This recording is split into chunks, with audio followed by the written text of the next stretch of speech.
Hello everyone, সকলে কেমন আছো? শীত জাঁকিয়ে পড়তে আশা করি ভালো আছো ঠান্ডাতে। তো একটা ইনফরমেশন দেওয়ার জন্য আমি আজকে ভিডিওটা করলাম।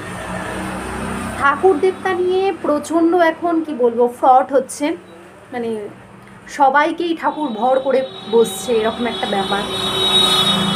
মঙ্গলা মা যাওয়ার পরে পরে আবার চলে এলো জীবন্ত কালী মা। সেখানেও মাকে গলায় দড়ি পরিয়ে রীতিমতো টানতে টানতে রাতের অন্ধকারে পাচার হয়ে গেল মা। এতদিন চাল আলু হেনা তেনা পাচার হচ্ছিল, তো এখন আবার রাতের অন্ধকারে মাও পাচার হয়ে গেল। ঠাকুর দেবতা নিয়ে যে কতটা মানে মানুষ ইনকাম করছে সেটাই ভাবছি।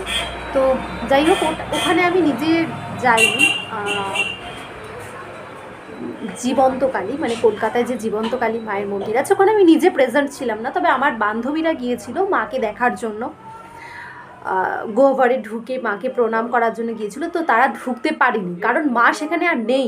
মানে রাতারাতির মধ্যেই মা একদম পাচার হয়ে গেছে, মা আর নেই সেখানে, তো ঢুকবে কি করে? ব্যারিকেড দিয়ে রীতিমতো বন্ধ।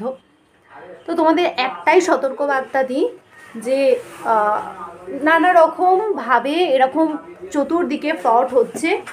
ঠাকুরকে বিশ্বাস করুন, ভক্তি করুন, ভালোবাসুন মন থেকে। বাড়িতে বসে যে মাকেই আপনি ডাকবেন মন থেকে ভগবানকে স্মরণ করুন, ভগবান কিন্তু আপনার মধ্যেই বিরাজ করছে। আপনি মানুষের উপকার করুন, মাকে ডাকুন, দেখবেন 24 ঘন্টার মধ্যে মা নিজেই আপনার সমস্ত মানে প্রবলেম সর্ট আউট করে দেবে। কিন্তু ভক্তি ভরে ডাকুন, বাড়িতে বসেই ডাকুন। তেমন হলে কোনো দান ধ্যানের মাধ্যমে যে মাকে আপনি পাবেন তা কিন্তু নয়, ঠিক আছে?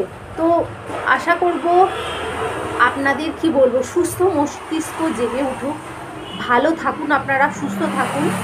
আর এরকম ফ্রড চক্কর থেকে যদি আপনারা পড়ে থাকেন বেরিয়ে আসুন। ভালো থাকবেন সবাই। Thank you.